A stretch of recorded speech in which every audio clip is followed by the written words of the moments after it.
Ya. Sebelum kita membeli emas, dulu kita keluarkan zakatnya. Ya, boleh. Sebelum, kan bagus itu. Sebelum beli emas, keluarkan zakatnya. Nanti kalau emasnya sudah dibeli sampai 1 tahun, keluar lagi zakatnya. Sampai tahun besoknya, sampai juga nisabnya, keluarkan lagi. Iya. Kalau perhiasan normal ya, maka tidak keluar zakatnya.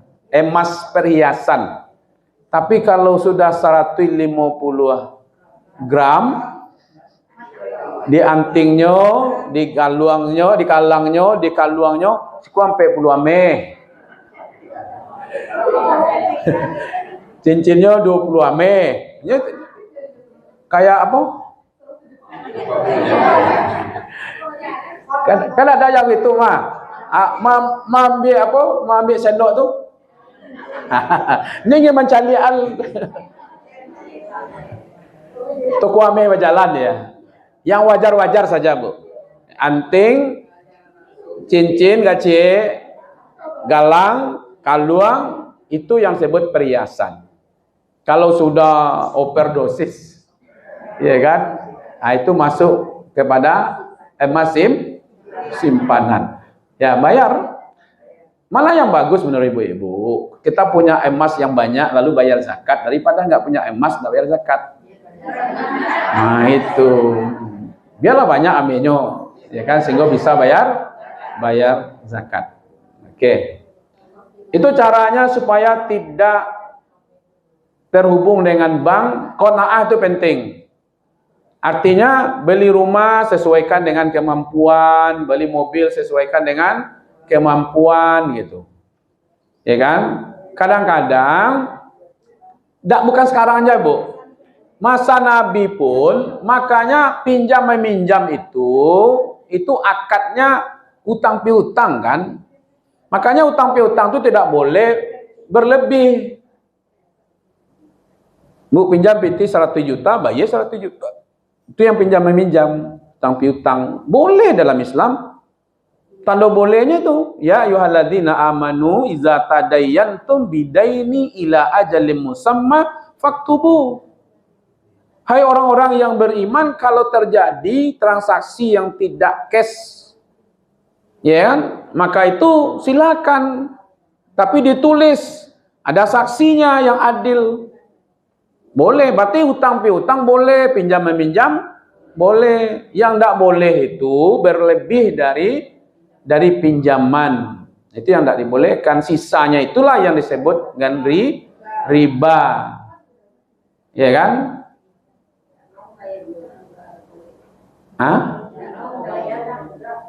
Utang namo sama bayar tidak namo gitu. Nah, itu termasuk juga yang tidak dibolehkan.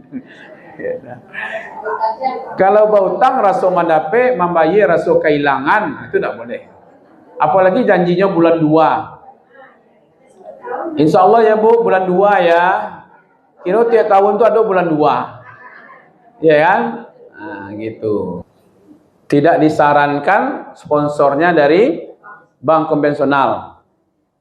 Ya salah satunya mungkin itu. Produknya tadi itu. Umpamanya kayak MTQ. Ya kan? Atau Tabligh Akbar. Ya kan? Untuk apa pula pakai sponsor bank-bank yang tidak konvensional kan? Nah, gitu, yang tidak syariah. Ya itu dalam rangka tadi meminimalisir supaya tidak terhubung dengan perbankan yang sifatnya ada riba di situ. Berarti kalau kita ikut, salah satu hikmahnya ibu-ibu, kenapa ambil bunga bank yang kita miliki itu, salah satu hikmahnya adalah supaya kita jangan tinggalkan di situ, memperbesar bank tersebut. Pamannya ibu punya uang di perbankan yang konvensional itu 1 triliun pamannya.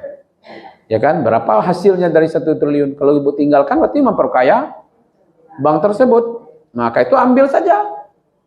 Lo ambil, bagi saja kepada siapa, bukan atas nama kita bagi, menyalurkan saja. ya kan? Karena itu bukan hak kita, gitu. Dan saya sering itu juga, Ustadz, ini dana sisa riba saya, ya ada, ya sudah dihitung-hitungnya uangnya ternyata masih ada di situ, keuntungan dia menyimpan di bank itu, ya kan? Maka sisanya itu tolong Ustadz kasihkan kepada siapa saja terserah. Boleh.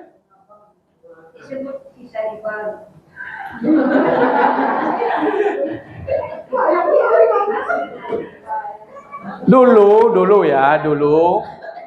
gini Bu, dulu pengusaha kita ini kan, dulu bank ini kan boleh, baru ada haram riba itu baru kebelakangan muncul kajian bahwa bank konvensional itu riba. Pertanyaan umat, kalau bank konvensional itu riba, yang tidak ribanya yang mana? Maka lahirlah bank syariah. Bank konvensional buka bank syariah, bukan begitu? BNI buka BNI syariah, BRI buka BRI syariah, ya kan? Kemudian apa lagi? Termasuk juga BCA dulu buka juga BCA syariah, ya kan? Bank Nagari syariah, gitu ya? Karena masalah itu kan berubah. Makanya ilmu kita ini kalau kita hubungkan dengan wahyu, dia akan berubah. Jadi yang dahulu kala, itu umpamanya kan. Yang mereka ini pengusaha yang sudah 50 tahun lebih. Baru bank syariah ini baru munculnya tahun 2000-an. Baru 25 tahun. Jadi yang hasil kami yang selama ini, kami ingin bersihkan juga itu. Akhirnya mereka ambil. Sisa-sisa dulu itu mereka ambil. Kalau ditinggalkan di situ berarti memperbesar bank di situ. Nah, sekarang diambil, ada 10 juta diambil, ada yang 15 juta diambil, ya kan? Nah, sebelum dia pindah ke bank syariah, karena masyarakat Islam ini, ibu-ibu, ada namanya syariah oriented, ada namanya profit oriented, ada yang nggak punya oriented sama sekali. Apa itu oriented? Keinginan. Ada dia nyimpan di bank ini, pokoknya kamu ingin syariah. Ada yang seperti itu jemaah. Mau gadang apa namanya kan? Marginnya atau hasilnya enggak peduli, Bu. Pokoknya kamu ingin selamat, bank syariah. Oke. Tapi tidak sedikit umat Islam ini yang masih ingin hasil, namanya profit oriented. Kalau saya deposito di sini berapa saya dapat hasilnya? Masih ada yang seperti itu. Ya kan? Ada juga yang tidak peduli, pokoknya mau minjam, mau syariah, tidak syariah, ada juga. Nah, tergantung kita. Nah, kalau kita ingin bebas dari hal-hal seperti itu, hiduplah tawadhu. Ya kan? Kalau bisanya beli motor, tidak usah beli mobil. Awak kan tidak kemampuan beli motor baru, tapi pinjam beli mobil, kan? Nah, itu namanya tadi yang kredit beko tentu terjebak soal pinjam meminjam. Nah, ujung-ujungnya dah dulu tetangga yang ingin meminjamkan awak 100 juta ada kan, Bu, pakai salah timbo 100 juta di ibu tuh, hebatnya tetangga ibu tuh. Nah, ujung-ujungnya itu bank lah, iya kan? Nah, enggak, iya kan? Maka dari itu tadi kita mengambil ini kan tidak tahu kita hak siapa ini. Kalau kita anggap hak kita, ini bukan hasil dari kita. Kalau kita jadikan untuk milik kita, berarti jadi riba jadinya. Pihak bank juga bukan hak dia. Karena menurut orang bank itu hak kita kan. Kita karena tahu dengan agama itu bukan hak kita. Kita ambil saja, lalu kita gunakan untuk fasilitas yang ada. Tidak usah lah ibu sabian. Bu, tolong terima ya bu, kok hasil riba kok bu. Nah, kalau sekurang-kurangnya umpamanya ada fasilitas umum, umpamanya buat jambatan atau ada gotong royong orang kan buat bandar segala macam. Nah, ya apa salahnya gunakannya untuk itu. Iya kan?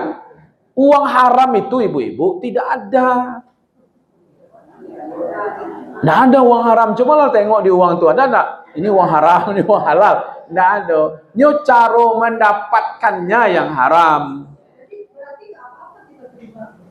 Hah? Ya bisa. Boleh.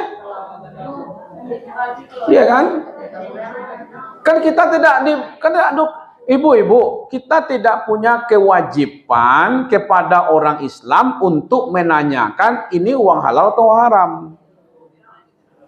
Tidak dikecen haram deh, Bu. Ditanya saja tersinggungnya.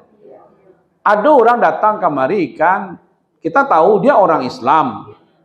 Lalu dia datang ke pondok, Ustaz. Nah, bocale kegiatan pondok Ustaz kan sudah berkembang kok. Ambo ingin bantu.